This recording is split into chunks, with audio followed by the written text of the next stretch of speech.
You are listening to ProveText, a Glossa House podcast exploring Scripture with Dr. T. Michael W. Halcomb and Dr. Frederick J. Long. Welcome and enjoy.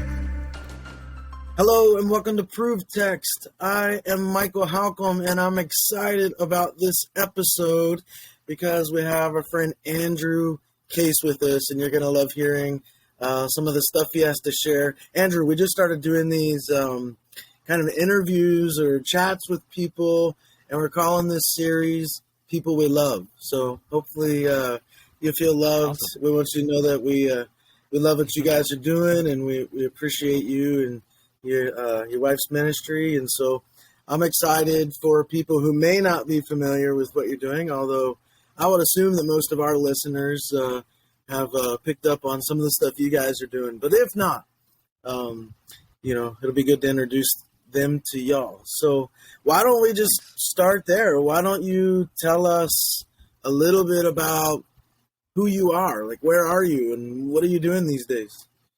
Thanks. Yeah, so my wife, Bethany, is the star of the show, probably why we're here. She does Aleph with Beth, so we teach Hebrew to the world mainly through YouTube and our website, freehebrew.online. We live in Mexico. We're both linguists. We both studied Hebrew in different ways. I did an MDiv at Southern Seminary in Louisville, Kentucky, and I work as a Bible translation consultant here in Mexico with different indigenous groups that are doing projects for their language. So that's what I do on part-time. Right now I'm helping a team check the book of First Kings, and then other part-time is helping with Aleph with Beth and teaching the world Hebrew. So excellent. Yeah. So you had mentioned that you and your wife had studied Hebrew different ways. Let's talk a little bit about that. Parse that out for us. Yeah.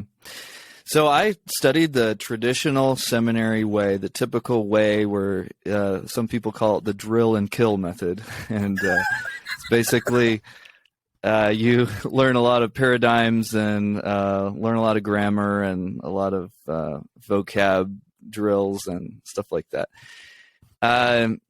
Not very natural, not very effective. I found that it was definitely not very effective for me, and always felt like I was kind of drowning and trying to keep my head above water, but never really swimming, never really enjoying the process, and just feeling dumb most of the time. And then my wife, she was, we had never met up until later in life for me. And she was always a lover of languages from the time she was young, and just learning different scripts for fun, learning hieroglyphics for fun. And then she eventually studied linguistics with SIL in North Dakota. And then she eventually went to Columbia and then was inspired to do this Hebrew program at the Jerusalem Center for Bible Translation in Israel. And they do a totally different methodology, which I'm sure you've talked about on your podcast, which is a kind of a communicative, or what we call comprehensible input methodology, that is much more natural and is somewhat like what you would do as a child learning your mother tongue, where you're immersed in the language without any kind of translation, and you internalize the language and build fluency in a really natural way and in a fun way.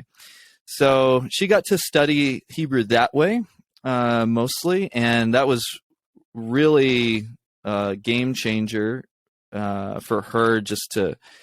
She was one of the star students in the class, and then when that ended, when we got married, I just encouraged her, hey, you got the privilege of very few people in the world to learn Hebrew this way. It's a luxury method for most people. Because it used to be, you go to Israel, you pay $12,000 to $40,000. You gotta go to Israel, first of all. I mean, not everyone has the time or the money to do that for months at a time. And I was like, hey, you're the one I would have loved to have done this. I never had the luxury of doing that. And so let's turn around and give that away to as many people as possible. And that way she'll keep learning, and I'll get to learn that way too. And so that's kind of our story there. I want to come back to the giving away, because that's been a theme that you and I have been talking about for some time now, and we'll try to circle back to that. So you did you call it the drill and kill. I actually have never heard that. I've been around language stuff for a long time. I've never heard that nomenclature, which is, I think, pretty accurate in a lot of ways. Often called the grammar translation method. And then so Beth did this more communicative approach, and then you guys started creating videos. I wonder, how has your Hebrew fluency or Hebrew language skill developed as you've been doing this, like along the way? Yeah, dramatically.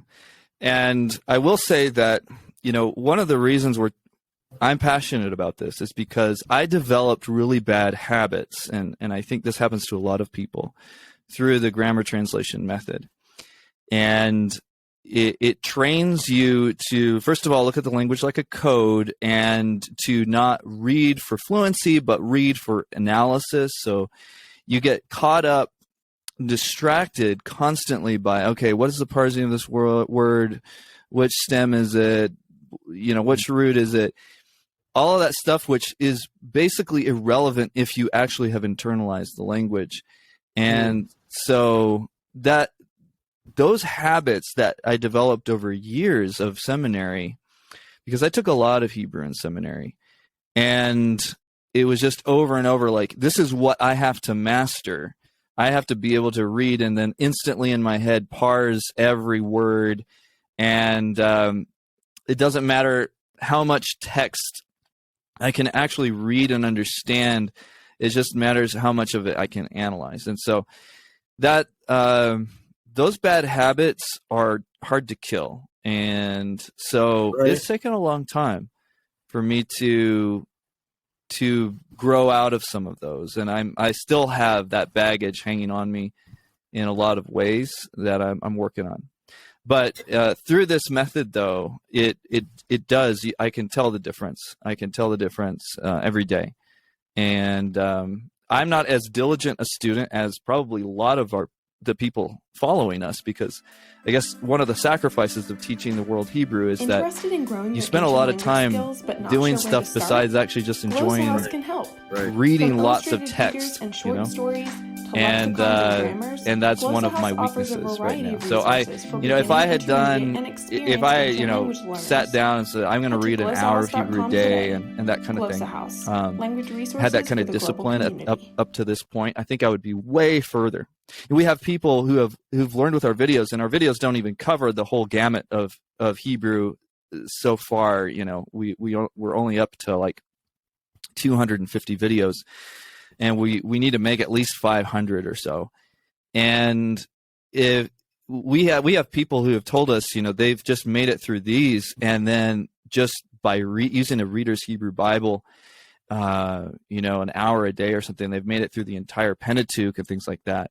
Just amazing progress that we've seen. So it's encouraging.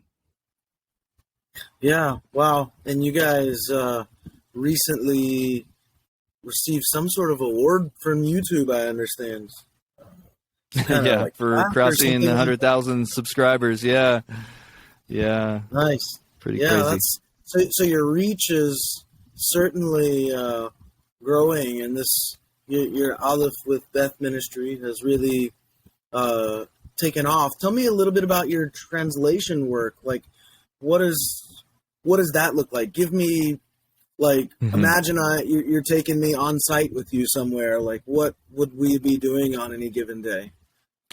Yeah, so a lot of it's office work, but as a consultant, my job is to do quality control on the translation. So I work with the translator, so they're doing the bulk of the work, and then they do a back translation into Spanish in this case.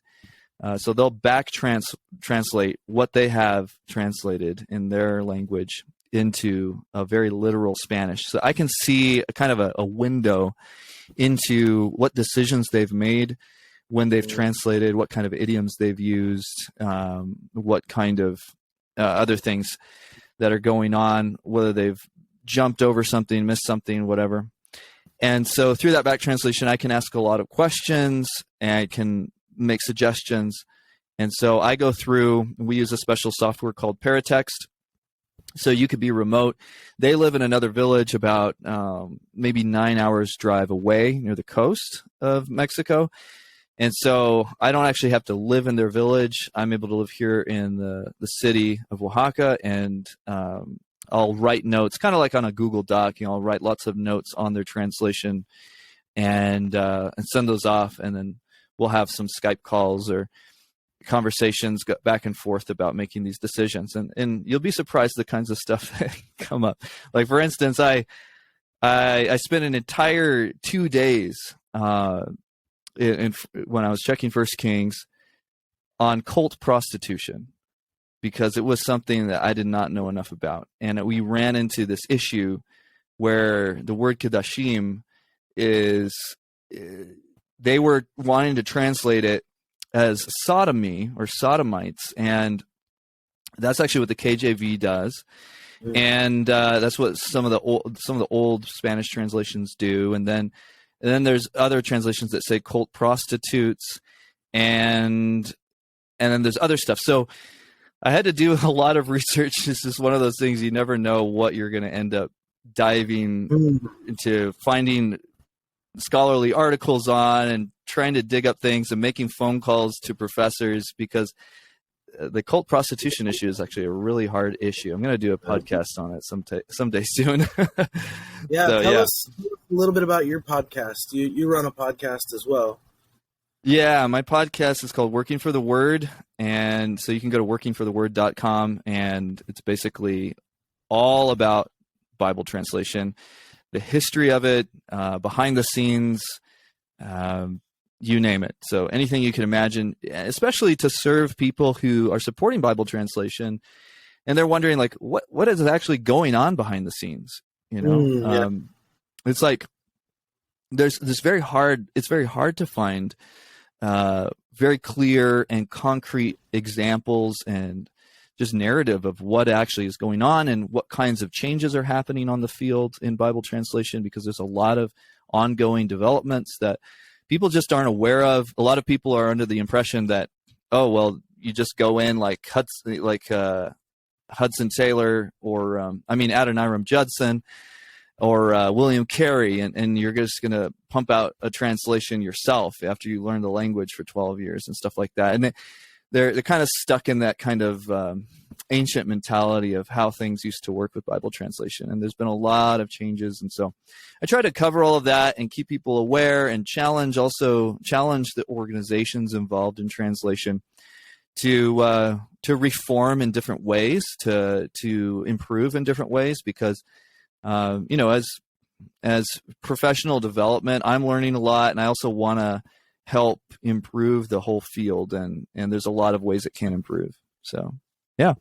So before you had mentioned like picking up some bad habits when you were learning Hebrew, and sort of there's a way of reading Hebrew that's done just for analysis. Is there a place? I'm assuming there's a place, but is there a place for that kind of analysis at all, like within the translation process or just the overall exegetical process? And if so, where would you put it, or is there not a place? It basically depends on what your goal is, I would say, and who you are. And so I would say, let's just start with making Hebrew normal for Christian discipleship in the church. That's what I want to preach. And then people can go all kinds of different directions with that. And some people will want to get into the weeds. Some people want to nerd out about those things. Some people are just wired differently. And so, yeah, if you want to do that, I think if you want to be a professor, sure, you probably need to do that. If you wanted to go into Bible translation, I'm training translators in Hebrew. I've been doing that over the last 2.5 years. And we do talk about some of that. But I always remind them, this will not make you know the language. It's a different thing. It's a different thing. So they're separate things. You don't imagine that you know the language because you know that this is a past participle. That doesn't make you actually know the language. Just keep those things in different compartments and you'll be fine. But don't think that in order for me to grow in my fluency, I have to learn to parse. And don't think that now that I know how to parse, I am now a Hebrew expert either. So I think if you just have the right mentality, and that's the battle for most people, because there's so much bad language learning myths floating around for everyone.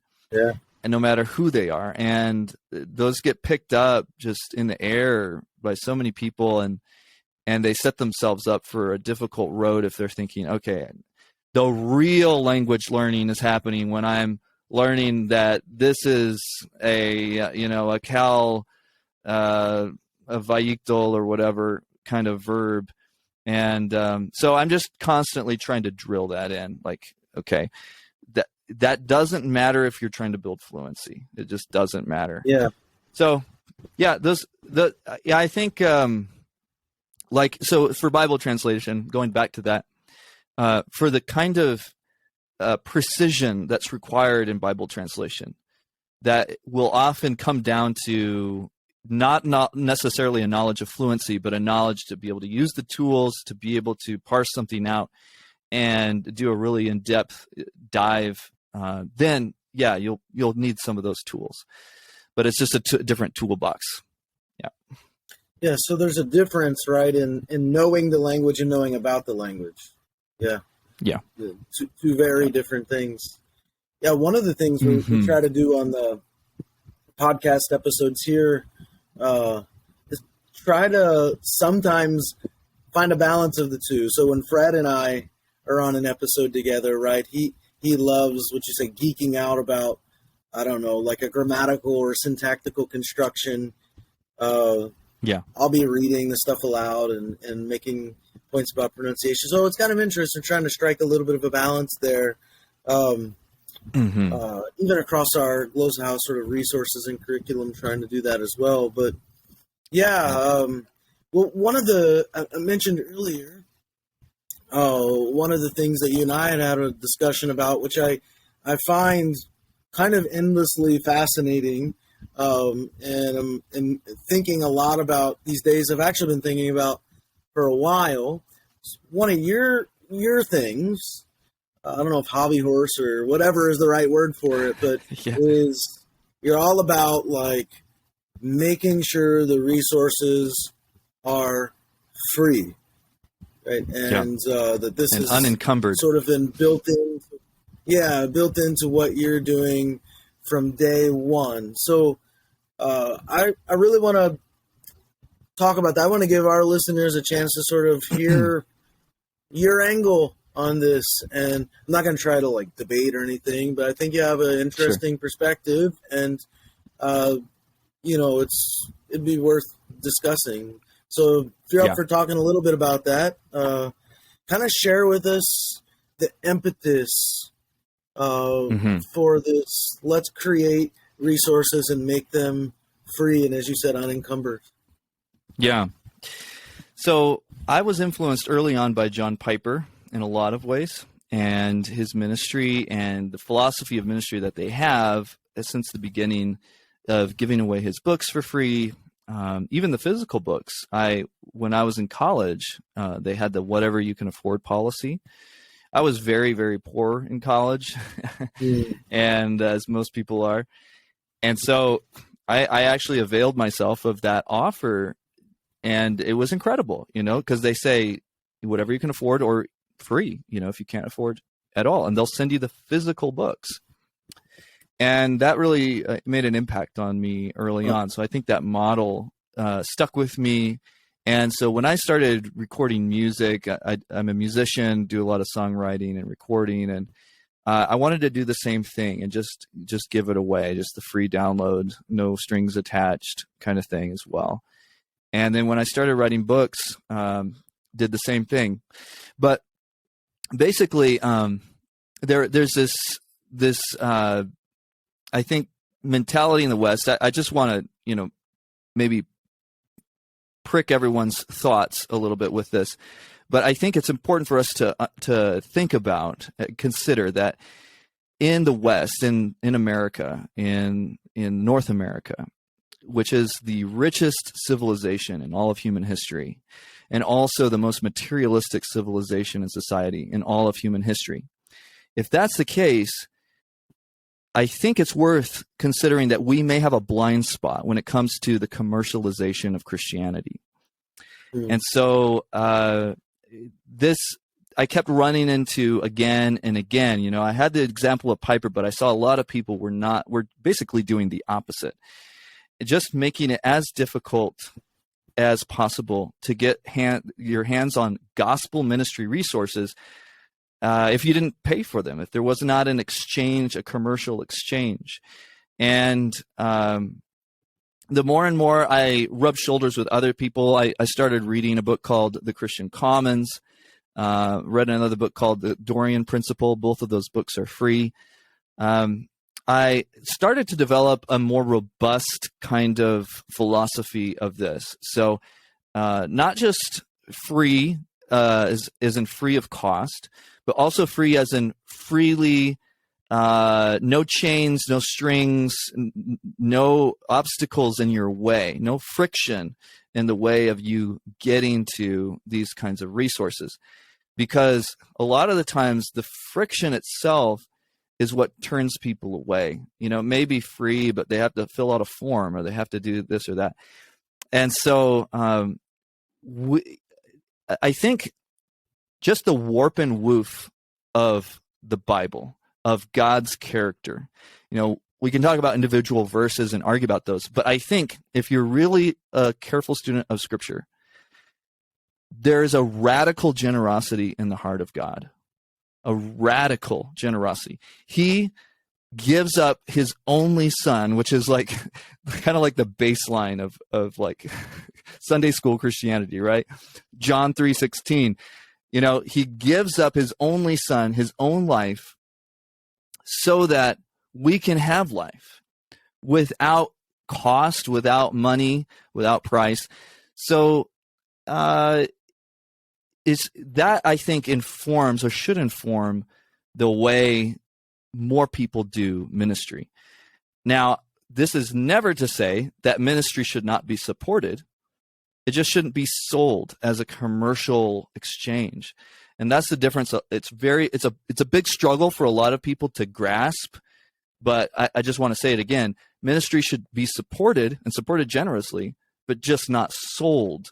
And I think we see this all throughout Paul's ministry. Of course, we see it throughout Jesus, his example. And so I just would challenge people, whether or not you think that Paul's example is prescriptive, at least consider, where are the guardrails for us as Christians? Where do we find guardrails in Scripture against or for limiting the commercialization of Christianity? And if you say, well, it's okay for us to sell a book that talks about the gospel, but it's not okay for me to sell my prayers for people, ask people to pay me money to pray for them, then why is that? Why is that? Where can you point in Scripture to say that?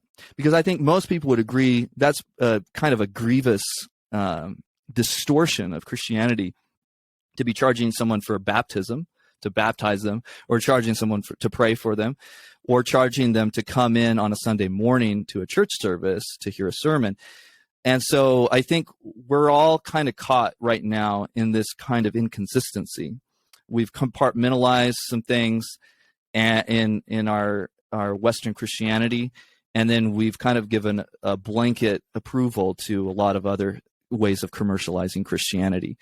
And so I would just encourage people, let's reflect the generous, radically generous heart of God in the way we do ministry. And I think that would mean at least, giving up some of the luxuries that we may get if we were to make it into a business.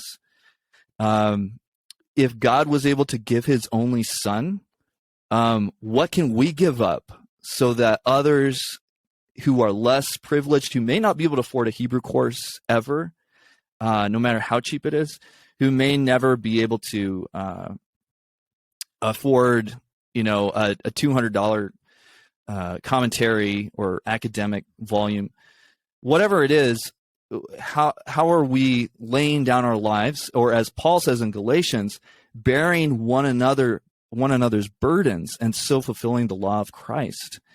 And part of what we see as our goal is to bear people's burdens. And I think this is key. We were talking about methodology in language learning.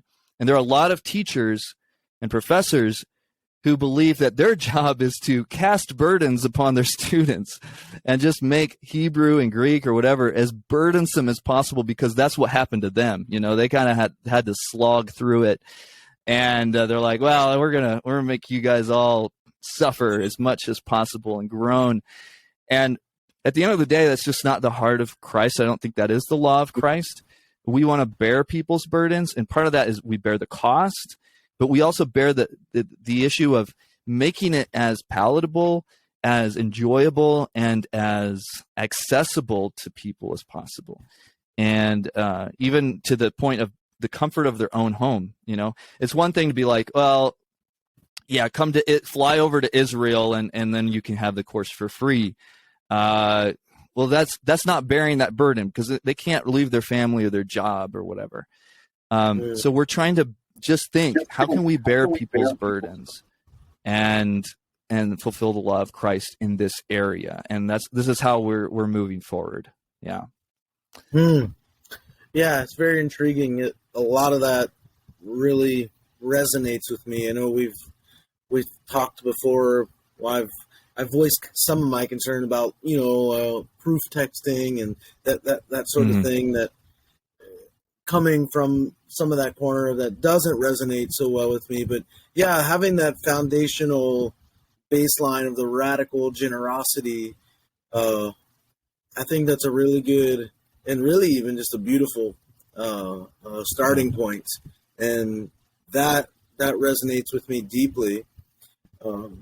I think really just with the ethos of Glossa House in general, we've done our best from the start to make the things we do have as innovative, accessible, and affordable as possible, and that continues to be an aim. But yeah, this is an ongoing discussion between Fred and I, and now some others within the organization, about what would it look like to move more in the direction of even more radical generosity. And right. So yeah, and I've really appreciated the interaction that we've had, the two of us, with regard to that. So yeah. One thing I would add to that, go ahead. Yeah, is that so many people, I think they want to be generous, but we are stuck. We really have a very seriously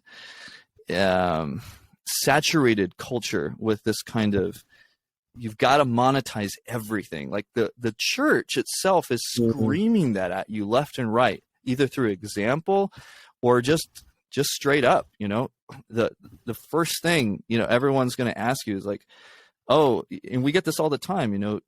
Oh, you got 100,000 subscribers on YouTube. I hope you're getting paid by YouTube for that, or whatever. You're running ads, and even at the ad level, we don't run ads. That's our policy. We will never run ads on our YouTube channel, because what that's doing is we are, once again, we're placing the burden of time and attention and annoyance on the people we're trying to serve and saying, oh, watch this ad so we can make some more, just a little bit more. God has already provided more than we deserve through the support of generous givers. Why do we need to add that on the top and kind of double dip? Like our master he's given us a paycheck, but we want the Mercedes though. We want the Mercedes. We gotta keep up with the Joneses over there. They've got a nicer house, whatever. And so many Christians, I think, are falling into that trap, and they're like, God is already providing for them in so many ways, but then they want to be like, oh, let's see how we can get even more money for working for the Lord of the harvest. And the Lord of the harvest will give you the fair wages that you deserve. He's faithful, and if you test that faithfulness, I think he'll amaze you. And so anyway, I just want to reemphasize, like, it's possible to do this, but it's really hard in our cultural climate, in our cultural moment that is so, I think this is like the big blind spot of our time. Throughout Christian history, every generation has had their serious blind spots, right? Which is why C.S. Lewis said, read a lot of dead people, because they have different blind spots than you. And so they'll help fill in those gaps. And this, I think, is just one of those things that, 50, 100 years from now, people will look back and they'll be probably a little bit, it'll be like looking back and like we do at Jonathan Edwards having slaves, or George Whitefield having slaves, and we'll be like, how in the world, could this happen? It was their cultural moment, and it's very much, I would say, like that for us now with this whole commercialization of Christianity. Yeah, it's tough. I mean, the commercialization of Christianity and being a business owner, although I don't take paychecks, or I haven't taken paychecks from Glossa House. That's not, Fred and I have not done that since we've started this. We just keep reinvesting all of it back into the company. But because there are real live costs that go with, making this happen, like getting booth space at conferences like SBL, that's crazy expensive, and getting the resources printed and then shipped and then to SBL. There's a lot of real live overhead costs. I've never really felt like I was selling Christianity or selling the gospel. So I don't know. I mean, when I hear you talk about it, it at least gives me pause to think about, wait, have I been doing that? And reevaluating whether I have been or not. So I think everyone like you is well-meaning. Most people, totally well-meaning, and it's probably one of those just unwittingly, just going with what everyone else does. So I mean, why not? Yeah, I mean, when we started this back in, a little over a decade ago, one of the big frustrations was with the costs of resources from other sort of mainstream publishers, right? Also that they weren't willing to create resources like audio, video, because they didn't have the capacity at the time. So that was a big part of the reason why we started, to do sort of innovative, affordable, accessible stuff. And I feel like we've continued to really do that. And so we're thinking through what does the future of Glossa House look like, and how does this generosity, radical generosity, stay integrated in that, and maybe start to look a little bit different. So we have several options on the table that we're discussing, and I'll be interested to see where it goes. I don't have lateral sort of power to make the decision, but it's interesting to be having these kinds of discussions anyways. Yeah. Yeah. So, yeah, there's a new website called copy.church. I would encourage people to check out. And if anyone's wondering, like, what are the practical ways around this? Because a lot of people just pragmatically think, well, there's no other way. Like, we're stuck with it.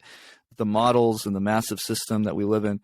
Copy.church actually gives some really compelling alternatives to how to do this in a more biblical way, I guess I would say, or that reflects that radical generosity and just the pragmatics involved in doing that, and a lot of good ideas there. A lot of other really interesting stuff on that website, but I understand it's logistically very complicated. Yeah, I remember when I first discovered that Rupert Murdoch, one of the richest men on the planet, was sort of the guy behind HarperCollins and Zondervan, and how disgusted I was. I just started watching a series about the Murdoch family and sort of that empire that they've built, starting out of Australia, and now it's pretty much the largest media conglomerate, print, press, video, audio in the world. Right, so that one family, and really that one individual, has the largest monopoly on print, audio, and video in the world. So it's you walk in any Christian bookstore here, for example, in the United States, and you see the fireman's Bible or the police officer's Bible or the gardener's Bible, and it's really all just the same scripture, right? But in a different cover and with some different questions or things highlighted in it. And, knowing that Murdoch has the rights to, or someone in that affiliation has the rights to scripture translation is just making billions off of it, really doesn't sit well with me. So, yeah, for sure. I feel where you're coming from. Yeah.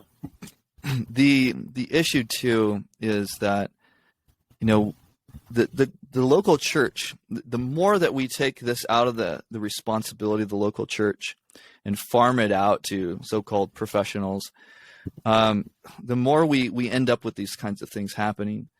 And so I think that's, just like with biblical counseling, when that left the responsibility of the church, it used to be, pastors. That's what they did. They counseled people for free.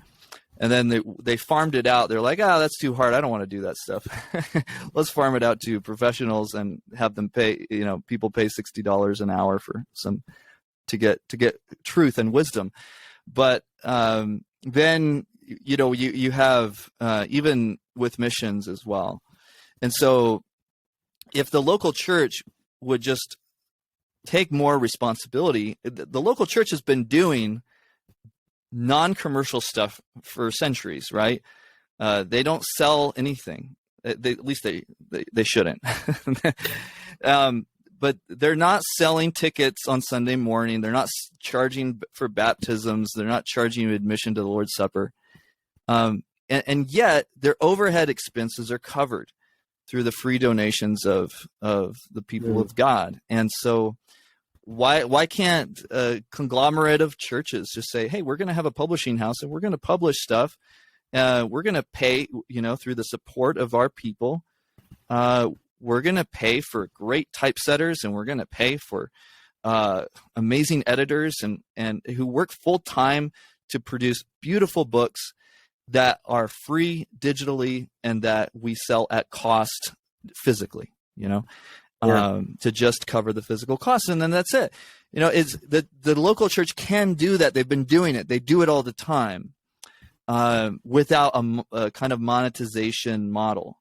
And if they just said, hey, let's take this under our wing, and make it work. And it doesn't have to be under Murdoch's and all those other people. So, yeah. Yeah, man. Well, I appreciate the fire you're trying to light under people with this. Yeah, it's always a good discussion to be having, and every time we're talking about it, I feel more and more inclined in that direction. So I mean, I was promoting. I'm starting to do a little bit of work with. Are you familiar with stepbible.org? Familiar with that? Yeah. So I know the designer too. Yeah, Dave Instone Brewer and some of those guys. I'm starting to do a little bit of work with them, and just to see all the work they've done. They're doing the same thing. Everything's absolutely free. Like I love it. Yeah, done by donations of time and sweat equity and some financial donations here and there. But the thing is, when you see that, and when you see what you guys are doing, when you see what Step Bible's doing, other things, like, you really can't argue with it. Like, there isn't really an argument. Right. It's not just a pie in the sky kind of imaginary concept. Yeah. I will say there are some churches here in the States that do charge for seating, though, on Sunday mornings. You had to ruin my blissful ignorance. I do know that people charge for prayers. Have you seen that? I have not seen that. No. I've actually seen a website that this is real. I don't remember the website, but there's people who they charge per hour of prophetic prayer. It's like $350 per hour. That's wild. I mean, that sounds like fortune telling. Yeah. Like, if you got a really important decision, that's kind of how they frame it.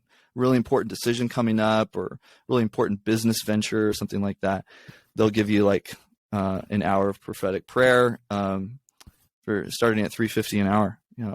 Same. I mean, charging for healing too, right? I mean, we've seen so many sort of word of faith conferences happen where you pay the admission and you go in and maybe you're going to get fake healed, right? That sort of thing. So, and not to be sort of a bully. I know in my own Wesleyan tradition, really within the Methodist tradition, there used to be a charging for seats. I think that's actually, you maybe have heard of the Free Methodists. Well, they're called Free Methodists because they didn't charge for seating. It was free. Exactly. So this was the pew rents of the 1700s. That's actually just one of those examples of things that we look back and we're like, wow, what complete unbiblical morons they were. Everyone was doing this. Everybody we respect, basically. Right. John Newton, some of the great people, heroes of the faith. It was just their cultural climate that they were living in, and just like no one ever challenged it. And so that's what I'm trying to do now is just challenge it. That's great. I've heard that the mega church Lakewood in Texas still does some of that. The cost of the seats rises the closer you get up to Mr. Osteen. But oh my word, wow, that's what I've heard anyways. But well, I really appreciate what you're doing. I'm glad we've connected, and I appreciate the way you continue to spur me on, and all your Aleph. Beth's doing an incredible job with the Hebrew stuff, and I hope you guys will really keep that up and make that last. Yeah, it's a joy. It's a joy to serve our students all around the world, and especially see the global church growing. And it's really surprising. You might be surprised that the global church, a lot of the marginalized languages of the world are hungry for this.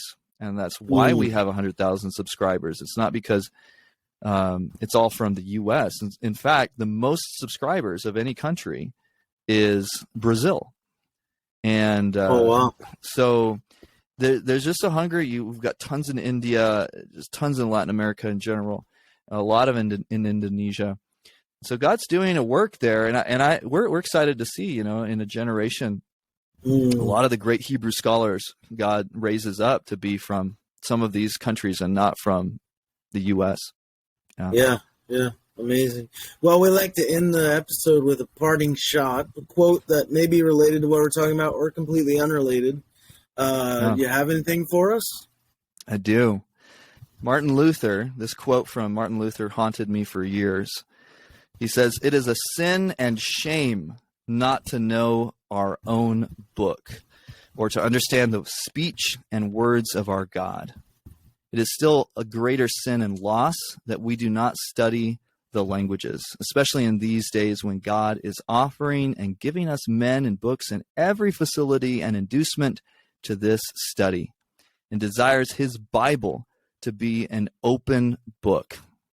Oh, how happy the dear church fathers would have been if they had had our opportunity to study the languages and come thus prepared to the Holy Scriptures. What great toil and effort it cost them to gather up a few crumbs, while we, with half the labor, yes, almost without any labor at all, can acquire the whole loaf.